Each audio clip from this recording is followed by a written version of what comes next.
Alioune Tine, bonjour.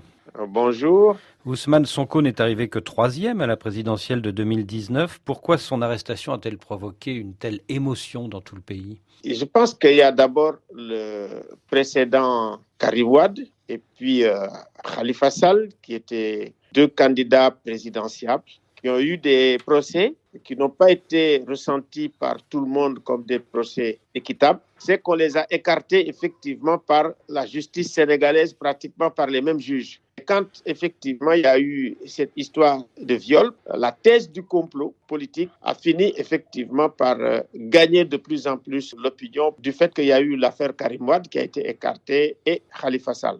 Alors justement, le président Macky Sall, lui, il affirme que cette affaire d'accusation de viol portée contre Ousmane Sonko, c'est une affaire privée et qu'il n'a rien à voir là-dedans. Vous-même, qu'est-ce que vous en pensez? En réalité, les deux histoires sont connectées.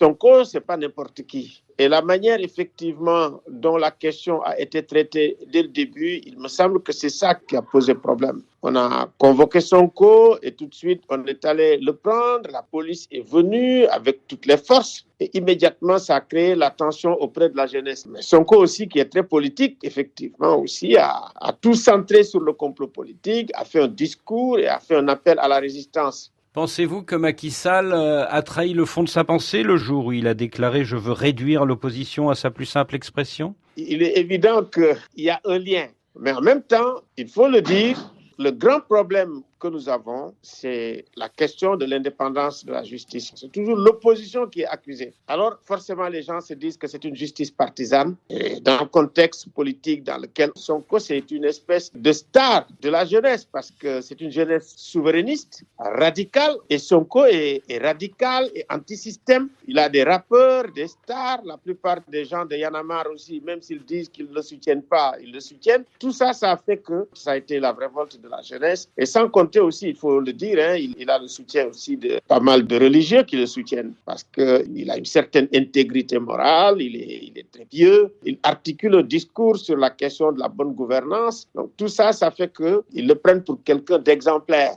Le pouvoir, justement, reproche à Ousmane Sonko d'avoir un discours provocateur et violent. Voilà, c'est un discours provocateur, c'est un discours violent, mais bon, c'est un discours qui est assumé et qui plaît souvent à la jeunesse. Il faut dire que nous sommes dans un contexte où pratiquement un peu partout en Afrique de l'Ouest, les pouvoirs se durcissent, nous avons des autoritarismes, les pouvoirs sont des pouvoirs répressifs et effectivement, vous avez souvent des confrontations. On l'a vu en Guinée, on l'a vu aussi en Côte d'Ivoire, on le voit au Bénin et on l'a vu même au Mali. Donc voilà, des jeunes qui n'ont absolument rien à perdre. Et justement, est-ce que le Covid-19 et les mesures de protection contre ce virus peuvent avoir accentué la crise et provoqué encore plus de manifestations? Bien sûr, la pandémie Covid-19 est un facteur aggravant et très fort. Il y a eu le couvre-feu qui a été très long et les gens n'ont pas pu travailler. Écoutez, les gens qui ne travaillent pas, qui sont au chômage, mais quand il y a le mécontentement populaire, ça a explosé comme jamais on ne l'a vu au Sénégal. Depuis pratiquement l'indépendance, on n'a jamais vu autant de violence. Et pour ça, effectivement, beaucoup de gens se sont levés pour intervenir, parler aux uns et aux autres, notamment la société civile, les chefs religieux et même le secteur privé. Alors ce dimanche 7 mars, le président Macky Sall a consulté beaucoup de personnalités, dont plusieurs chefs religieux et vous-même, Alioune Tine. Quel est le message qui lui a été passé à ce moment-là? Écoute, le message qu'on lui a passé, c'est que le pays est menacé. Il faudrait effectivement qu'il use de son autorité, de ses pouvoirs pour vraiment apaiser. Et la première des mesures, c'était la libération de Ousmane Sonko. Qui est arrivé le lendemain matin. Voilà, on lui a dit, vraiment, il a bien écouté les messages et ensuite, effectivement, il a fait libérer Sonko. Et nous avons parlé aussi à l'opposition pour leur dire, vraiment, vous avez eu un discours extrêmement dur parce qu'il voulait faire 3 jours de manifestation dans un contexte vraiment où vraiment il y avait des violences inouïes. Tout le monde a eu peur. On s'est dit, mais si ça continue, le pouvoir va tomber. Et bon, ils ont compris. Puis ensuite, ils ont annulé les 2 jours de manifestation. Et ça a vraiment apporté l'accalmie. Mais de mon point de vue aussi, cette accalmie est précaire. Il faudrait effectivement la consolider, demander aussi à la police d'avoir un peu plus de retenue, surtout que le président de la République libère Guy Marius Sagna et l'ensemble des détenus politiques. Et demander également à l'opposition, surtout Ousmane Sonko, le M2D, qu'il tienne un discours qui apaise. On n'a jamais eu autant peur au Sénégal que lors des manifestations de ces derniers jours. Et quand vous demandez à la police de la retenue, vous pensez aussi à ces milices constituées de personnes civiles sans uniforme qui ont été vues aux côtés des policiers et des forces de l'ordre ? Absolument. On pense aux milices privées parce que les milices ont eu un effet totalement négatif.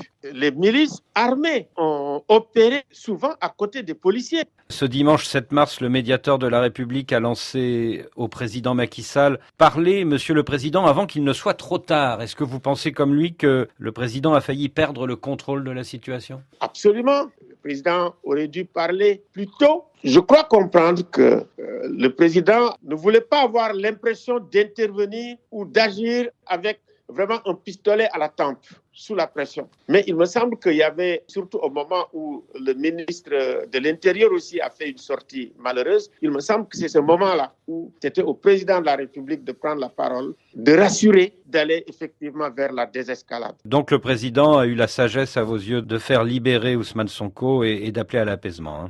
Oui, le discours du président a été un bon discours d'homme d'État, c'est un de ses meilleurs discours d'ailleurs, appelant à l'apaisement, appelant à l'unité nationale. Il faut dire aussi que Sonko a bien répondu, parce que Sonko aussi a répondu en républicain. Ousmane Sonko a dit qu'il ne voulait pas de coup d'État militaire, qu'il ne voulait pas non plus prendre le pouvoir par la rue. Alors bien sûr, tout le monde pense à la prochaine présidentielle, à 2024. Et justement, l'opposant Ousmane Sonko, il va jusqu'à demander au président Macky Sall de prendre publiquement l'engagement qu'il ne briguera pas un troisième mandat. Qu'est-ce que vous en pensez ? Je pense que ce serait une bonne chose que le président de la République dise qu'il s'en tient aux 2 mandats. Parce que c'est pas explicite, mais la question du troisième mandat a exacerbé aussi les tensions politiques. Je pense que ça lui permettrait de travailler en toute sérénité et de sortir par la grande porte, parce que quand même, il est jeune, il a beaucoup de compétences et ça lui permettrait de prendre date, soit pour le Sénégal, soit également pour l'Afrique. Dans le contexte actuel où la question du troisième mandat crée des crises politiques énormes, faire un peu comme le président Issoufou qui vient d'avoir le prix